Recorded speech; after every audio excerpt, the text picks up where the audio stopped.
Salut à tous et bienvenue, c'est Jean-Mi. Aujourd'hui on va parler du cliché du siècle. Le cliché du siècle est un jeu de Anthony Nouveau. Plusieurs illustrateurs ont participé à l'illustration du jeu. C'est un jeu pour 2 à 4 joueurs, des durées de partie d'environ 45 minutes à partir de 10 ans. Le jeu est édité par Don't Panic Games. C'est un puzzle game de déduction dans lequel les joueurs vont incarner des photographes et vont devoir organiser leurs invités pour prendre la meilleure photo possible. On va voir comment ça se passe. Et on se retrouve avec la mise en place ainsi que le matériel. Donc je n'ai pas cité les illustrateurs, je vais essayer de pas trop écorcher leur nom. Les illustrations sont de Maja Wroczek, Soren Meding et Guala Postgay. Comme vous l'avez vu dans la présentation, j'ai la chance d'avoir Anthony Nouveau, l'auteur du jeu, qui est avec moi, qui va m'aider à vous présenter le jeu. Pour la mise en place, chaque joueur recevra 14 figurines qui représentent les invités. Un plateau joueur, il faudra placer la flèche en direction de soi. Une petite table qui va venir se placer sur le rectangle. 10 décorations, une carte VIP et un petit marqueur pour compter les points. Ainsi qu'un paravent qui est comme ceci et qu'il faudra placer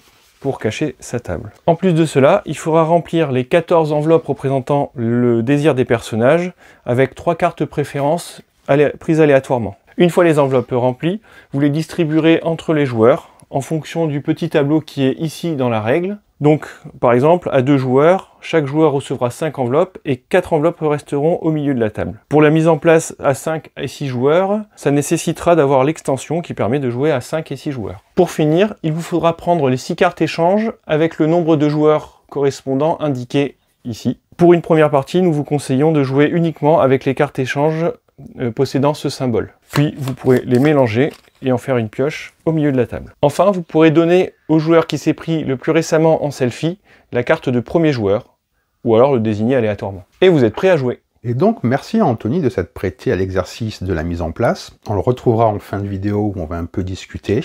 Là, je vais vous expliquer comment fonctionne le jeu et ses grandes mécaniques. Dans le cliché du siècle, vous allez incarner un photographe qui essaie de prendre la photo parfaite. Vous allez récupérer un maximum d'informations sur les invités, ainsi que leurs préférences. Vous allez les positionner de la manière à les satisfaire le plus. Plus vous allez contenter les invités, plus vous marquerez de points. Et le joueur, à la fin de la partie, qui a le plus de points, est déclaré vainqueur. Une partie se déroule en 6 manches. Lors de chaque manche, vous allez placer les invités à mesure que vous en prenez plus sur la manière dont ils souhaitent apparaître sur la photo. À la fin de la dernière manche, vous allez pouvoir les replacer une dernière fois avant de prendre la photo. Chaque invité placé va être décompté.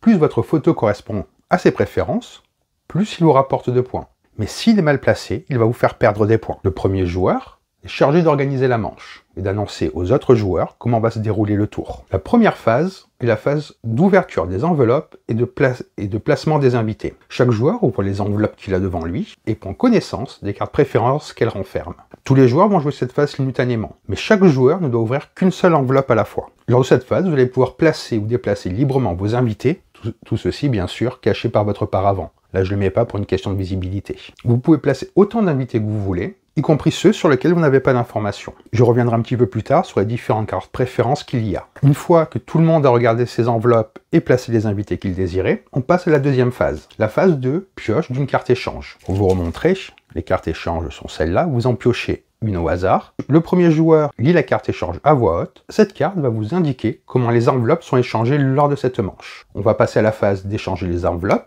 Vous suivez les instructions de la carte échange et on passe à la quatrième phase. Vous défaussez la carte échange qui a été piochée, vous passez la carte premier joueur dans le sens des aiguilles d'une montre et vous reprenez ceci jusqu'à avoir fait les 6 manches. Donc pour mieux vous expliquer comment se passe un tour de jeu, je vais vous faire un petit exemple. Donc imaginons que nous sommes dans une partie à 4 joueurs, il y aurait 2 enveloppes au milieu et chaque joueur aurait 3 enveloppes. On est à la phase où on regarde, je regarde les 3 cartes, donc ça indique que la plante, c'est l'enveloppe que j'ai ouverte, veut être dans le fond. Elle veut être au milieu, donc sur celle-là, et elle veut être à côté de ce personnage. Donc, ce que je pourrais faire, c'est la prendre, la placer au fond, comme ceci, et j'ai vu qu'elle voulait être à côté de ce personnage-là. Donc, je pourrais la placer ici, pour l'instant. Là, je passe à la deuxième enveloppe, puis à la troisième.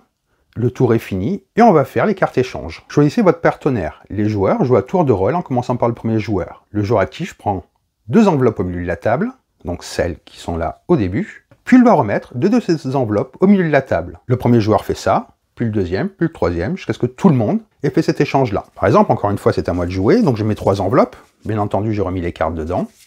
Je pourrais mettre les 2 enveloppes comme ça au milieu. Je reprends ces 2-là, et c'est au joueur suivant de faire de même. Une fois que c'est fait, la phase 4, donc on défausse la carte, échange, et donc on va jouer comme cela jusqu'à avoir fait 6 manches au total. Lors de la partie, à chaque fois que vous consultez le contenu d'une enveloppe invitée, vous pouvez y placer votre carte VIP. En général, vous la placez quand vous êtes sûr de satisfaire à toutes les exigences du personnage, car le personnage sera décompté 2 fois lors de la phase de compte de points. Une fois placée, la carte VIP doit rester dans la même enveloppe jusqu'à la fin de la partie. Vous ne pouvez pas l'enlever. Après la 6e manche, vous pouvez effectuer une dernière fois les derniers ajustements pour votre photo, c'est-à-dire que vous pouvez déplacer librement les différents personnages. Les invités que vous n'avez pas placés ne seront pas décomptés. Lorsque vous avez fini de placer vos invités, prenez une photo de votre scène avec un téléphone portable. C'est cette photo qui servira de décompte final. Une fois que c'est fait, vous allez étaler votre paravent devant vous, comme ceci, et ça va vous servir à compter les points que vous avez faits. Vous allez ouvrir toutes les enveloppes invitées les unes après les autres, et vous allez marquer les points. Vous allez marquer des points si vous avez réussi à satisfaire leurs exigences. Si vous ne satisfaisez aucune exigence, vous marquez 0 points. Une exigence, 1 point. Deux exigences, 3 points. 3 exigences, 6 points. Si vous ne le placez pas, bien entendu, vous marquez 0 points. Et comme je vous disais, la carte VIP vous permet de décompter 2 fois un personnage. Par exemple, imaginons qu'à la fin de la partie, je l'ai laissé placer comme ça. Ça répond bien aux 3 exigences qu'avait la plante. Donc je marquerai 6 points que j'indique sur le paravent à cet endroit-là. S'il y avait eu la carte VIP, il m'aurait rapporté 12 points. Et c'est pareil, si je n'avais pas satisfait aux exigences et que je l'avais placé, que j'avais 0, qu'il y avait la carte VIP, moins 3 fois une deuxième fois, moins 6 points. Donc il faut bien faire attention lorsqu'on place la carte VIP. Il peut aussi y avoir 2 cartes VIP dans la même enveloppe. Je vais vous expliquer les différents types d'exigences que vont avoir les personnages. Par exemple, celle-là, je ne veux personne devant moi. Il faut que l'illustration de l'invité sur sa silhouette ne soit pas du tout cachée par un autre invité sur la photo que vous allez prendre en fin de partie. L'illustration ne peut être cachée que par la table ou par les décorations. Bien entendu, vous ne pouvez placer qu'un seul invité par espace. Je ne veux pas que l'on voit mon visage. La préférence est satisfaite si le visage de l'invité, les yeux, le nez et la bouche est complètement caché sur la photo que vous avez prise en fin de partie, que ce soit par d'autres invités ou par des décorations. La préférence est également satisfaite si le visage n'apparaît pas sur la photo. Pour la plante verte qui n'a pas de visage, cette préférence est toujours considérée comme satisfaite. Je veux cacher le visage de. La préférence est satisfaite si la silhouette de l'invité cache le visage, le nez et la bouche de l'invité indiqué sur la carte. Et comme vous voyez à chaque fois, si c'est moi, je ne veux pas que l'on voit mon visage, si cette préférence se retrouve dans l'enveloppe de ce personnage. Ça, c'est des conditions de placement. Je veux être sur le côté droit, donc il faudra que le personnage se retrouve à la fin à cet endroit-là. Je veux être à côté. Vous devez donc être à côté de ce personnage. Le personnage doit être à côté de ce personnage-là. Si un invité demanderait à côté de lui-même, cette préférence est considérée comme satisfaite. Je ne veux pas être à côté d'une femme. Il y a aussi je ne veux pas être à côté d'un homme. Le chien et la plante verte ne comptent ni comme un homme ni comme une femme. Je vais vous redire comment se passe un tour de jeu. En premier, tous les joueurs vont consulter leur enveloppe et peuvent déplacer leur invité librement.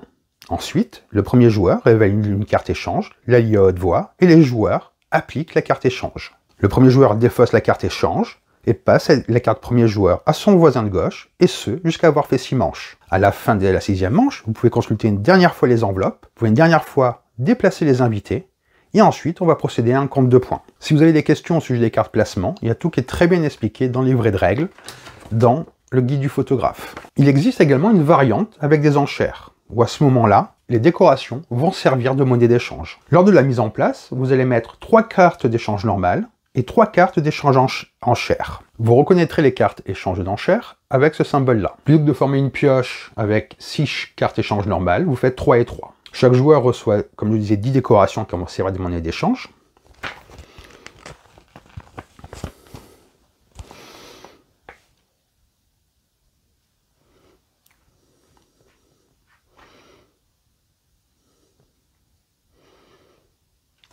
Une manche se déroule de la même manière, sauf que lorsque vous tirez une carte d'enchère, vous appliquez l'enchère. Les règles des enchères sont les suivantes. Vous allez appliquer le texte qui est indiqué. Le premier joueur est le premier joueur actif. Le joueur actif va lancer l'enchère sur laquelle il ne peut pas miser lui-même. Tous les autres joueurs peuvent miser en fonction des instructions de la carte. Puis le joueur à gauche devient un joueur actif. La phase s'achève lorsque chaque joueur aura été un joueur actif. Tous les joueurs vont avoir la chance de faire une enchère. Si un joueur ne souhaite pas surenchérir, il passe et ne peut plus participer à l'enchère. L'enchère continue jusqu'à ce que tous les joueurs aient passé sauf un. Ce dernier remporte l'enchère et paie sa mise. La mise, ce sont le nombre de décorations que vous devez payer. Si aucun joueur ne souhaite miser sur une enchère, le tour de ce joueur actif s'arrête et la main passe au joueur actif suivant. Par contre, conservez les enveloppes que vous gagnez à l'écart de celles que vous possédez déjà. Vous n'avez le droit de consulter les enveloppes que vous gagnez que lors du début de la manche suivante. Donc mettez-les plutôt de côté pour ne pas les confondre. Vous pouvez également très bien dire lors d'une enchère qu'une carte VIP est dans l'enveloppe pour faire monter son prix. Par exemple, un exemple d'enchère, les joueurs jouent à tour de rôle en commençant par le premier joueur. Le joueur actif choisit une de ces enveloppes à mettre aux enchères. Tous les autres joueurs peuvent surenchérir librement à tout moment, sans notion d'ordre du tour. C'est une enchère ouverte. Et vous retrouverez plusieurs cartes enchères dans le jeu. Pareillement, vous retrouverez dans le guide du photographe le détail de toutes les cartes enchères. Donc voilà pour cette présentation du cliché du siècle. On va revenir à la fin de la vidéo avec Anthony et on va un petit peu parler. Et donc je vous dis à tout de suite. Et donc après les règles, on va un petit peu parler du jeu et comment est venue l'idée à Anthony. Donc là, il y a son proto à la base. Et donc là, bien sûr, la version qui est disponible dans le commerce. Je vais vous laisser, Anthony, vous expliquer un petit peu plus tout ça. Donc, est-ce que tu nous expliquerais comment t'es venue l'idée du jeu et comment un petit peu t'es arrivé de ça à ça? Pour l'idée thématique, c'est parti du déjeuner des canotiers d'Auguste Renoir, où je m'étais posé la question du coup de ce que pensaient les personnages à l'époque. Donc j'ai sorti les personnages de l'époque, et pour représenter leurs pensées, en fait, on mettait des cartes dans ces fameuses enveloppes qui sont restées, et chacun devait recomposer le tableau en fonction des demandes des différents personnages. Donc j'ai senti que le jeu avait un petit potentiel par rapport à mes autres protos, et je l'ai proposé du coup au concours de Boulogne-Billancourt. Le déjeuner des canotiers a gagné le prix du coup en 2018. Par la suite, du coup, il est parti chez plusieurs éditeurs, et c'est un éditeur allemand du coup qui a décidé de signer le jeu, et le jeu est sorti en Allemagne et revient en France maintenant grâce à Don't Panic Game. Tu veux qu'on montre un petit peu à quoi ça ressemblait ou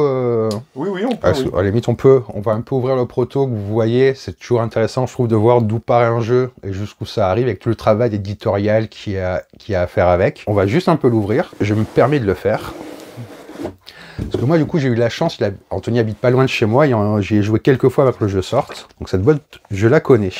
Ouais, comme ça donne aussi une idée à tous ceux qui développent des protos. Et on retrouve l'idée du paravent, avec les scores ici, l'illustration et les fameuses silhouettes. Il y a quand même un sacré travail.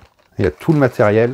Ça fait un beau proto quand même. Les enveloppes, les cartes. On va pas tout déballer parce que ça vous donne déjà une idée. Et sinon, moi, ce que je me demandais, c'est que, alors, tu es un joueur, quels sont les jeux auxquels tu reviens régulièrement? Quels sont les derniers jeux auxquels tu t'es éclaté? Alors, au niveau des jeux sur lesquels je reviens très régulièrement, j'aime beaucoup Terra Mystica, par exemple, ou les Châteaux de Bourgogne. Hein, j'ai acheté les deux versions d'ailleurs. Après, de façon plus récente, It's Wonderful World que tu m'as fait découvrir, et bon, j'ai craqué et j'ai tout acheté derrière. Et en dernier coup de cœur, là, c'était Paléo, que j'adore. J'adore le système, et puis on rentre dans l'histoire et tout ça, c'est très vivant. Du coup, ce qui est intéressant, c'est que tu as un spectre large de joueurs, aussi bien du jeu compliqué que du jeu plus léger. Tu es vraiment attiré par pas mal de jeux, et ça, c'est assez sympa. Et oui, c'est dangereux de venir jouer chez moi, parce qu'après, on veut acheter plein de jeux.